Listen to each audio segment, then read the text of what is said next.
సంక్రాంతి వచ్చింది పోయింది. పల్లెం మళ్ళీ ఎప్పట్లాగానే ఖాళీ అయింది.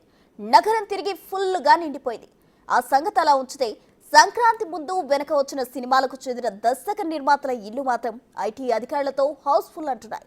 ఆ ఫుల్ డీటెయిల్స్ ఉందా? టాలీవుడ్ లో ఐటీ దాడుల కలకలం. 8 చోట్ల 55 బృందాలు, 200 మంది అఫీషియల్స్. 2 రోజులుగా వరుస దాడులు. దిల్ రాజు, ఎర్నేని నవీన్, రవిశంకర్, సుకుమార్ ఇళ్లు, కార్యాలయాల్లో ఐటీ సోదాలు. ఆదాయ వ్యయాలెంత అన్న ఆరాలు. కలెక్షన్ల వాటాలు ఎంతెంత. దమ్ముంటే పట్టుకోర షెకావత్, పట్టుకుంటే వదిలేస్తా సిండికేట్. ఇది కేవలం పుష్ప 2 డైలాగ్ మాత్రమే కాదు, సోషల్ మీడియాలో ఎక్కడ చూసినా కనిపించే మీమ్ గాను తెలుస్తుంది. ఈ డైలాగ్ ని సీరియస్ గా తీసుకున్నారో లేక వీళ్లు చెప్పే కలెక్షన్ల కథలు నిజమో కాదో బయట పెడదామనే ప్రయత్నమో తెలియదు, కానీ మొత్తం మీద సినిమాలు తీసేవారికే సినిమాలు చూపిస్తున్నారు ఆదాయ పన్ను శాఖ అధికారులు. మంగళవారం ఉదయం నుంచి 8 చోట్ల 55 బృందాలుగా విడిపోయిన అధికారులు Banjara hills, Jubilee hills, Kondapur, Gachibowli సహా పలు ప్రాంతాల్లో తనిఖీలు నిర్వహిస్తున్నారు.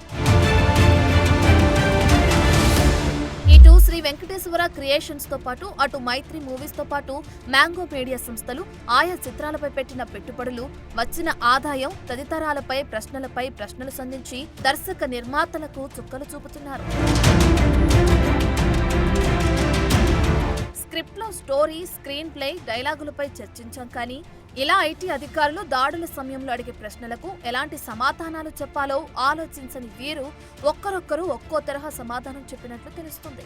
అసలు ఐటీ దాడులు జరగటం పెద్ద వింతేమీ కాదని, ఆ మాటకొస్తే తనపైనే కాక అందరిపైన ఐటీ దాడులు జరిగాయని అంటున్నారు దిల్ రాజు. అంతేకాదు, తాను గతంలో తీసిన వారీస్ అనే సినిమాకు భారీగా నష్టపోయానని, ఒక్క విజయ్కే 40 కోట్ల రెమ్యూనరేషన్ ఇచ్చానని, ఆ నష్టాన్ని భర్తీ చేసేందుకు డిస్ట్రిబ్యూటర్లకు, ఎగ్జిబిటర్లకు 60 కోట్ల మేర చెల్లించామని అంటారు దిల్ రాజు.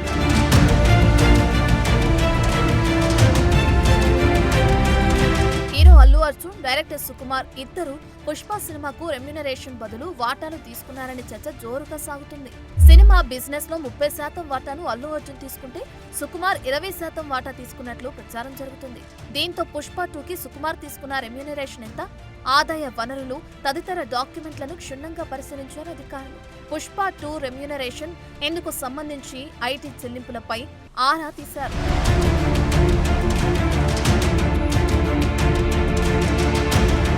పుష్ప 2 సినిమా 1150 కోట్ల ప్రీ రిలీజ్ బిజినెస్ చేసింది. థియేటరికల్, నాన్ థియేటరికల్ కలిపి పుష్ప 2 ఇప్పటి వరకు 2300 కోట్లు వసూలు సాధించింది. ఖర్చులన్నీ పోగా ఈ సినిమాకు 1500 కోట్ల లాభం వచ్చింది. ఇందులో అల్లు అర్జున్ వాటాగా 300 నుంచి 350 కోట్లు వచ్చే అవకాశం ఉండగా, సుకుమార్ కు 200 నుంచి 250 కోట్లు దక్కే ఛాన్స్ ఉంటుందంటున్నారు. ఈ డబ్బును నిర్మాతలు, హీరో, డైరెక్టర్లకు ఎలా ఇస్తున్నారన్న దానిపై ఆరా తీశారు ఐటీ అఫీషియల్స్.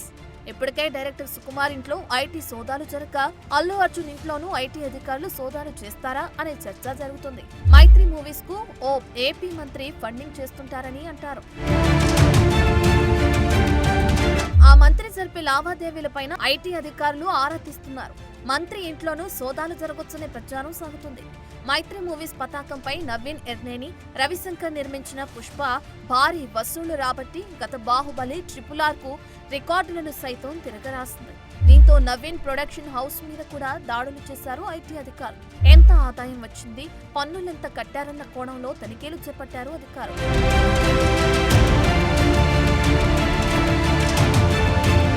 ఇక దిల్ రాజు ఈ సంక్రాంతికి గేమ్ చేంజర్, సంక్రాంతికి వస్తున్నాం అనే 2 సినిమాలు విడుదల చేయగా గేమ్ చేంజర్ అంచనాలు అందుకోలేక చతికిల పడగా, సంక్రాంతికి వస్తున్నాం 200 కోట్ల గ్రాస్ కలెక్షన్లకు దగ్గరగా ఉండటంతో ఈ సినిమా ఆదాయ వ్యయాలపైన ఆరా తీస్తున్నారు అధికారులు. దిల్ రాజు బంధువుల ఇళ్లు, ఖాతాలను ఆరా తీస్తున్నారు.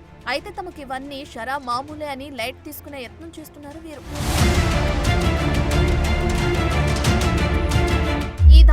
పూర్తయ్యాక అధికారులు పక్కా సమాచారం వెల్లడి చేసే ఛాన్స్ ఉందా, లేక దర్శక నిర్మాతలు చెప్తున్నట్టు ఇది జనరల్ చెకప్ లో భాగంగా చేసినట్టు తేల్చేస్తారా?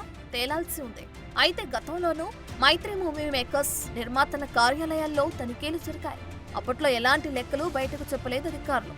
మొత్తంగా టాలీవుడ్ లో సంక్రాంతి సినిమా కలెక్షన్ల పండుగ తర్వాత వచ్చిన దాడుల పండుగగా కామెంట్లు పేలుతున్నాయి.